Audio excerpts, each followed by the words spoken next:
حياتك ممكن تقابل حد دايما بيبان حساس، مظلوم، رقيق، تحس إنه أطيب إنسان في الدنيا، دايما بيحكي قد إيه إزاي اتظلم، إزاي محدش مقدره، وإنت بقلبك الطيب تلاقي نفسك عايز تكون جنبه، تسمعه وتسنده.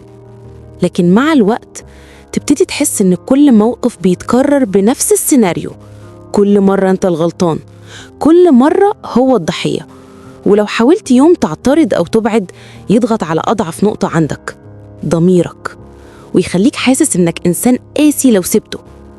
المشكلة إن النرجسي الخفي مش بيظهر عدوانيته في العلن، لأ، بيستخدم دموعه وصمته يا أنا كسلاح، وإنت في الآخر تلاقي نفسك متحمل ذنب مش ذنبك، وعايش في فف مش عارف تخرج منه.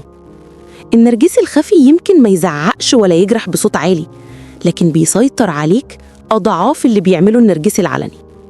في كل بروفة كلمة وفي كل كلمة حياة. دي كانت بروفة حياة.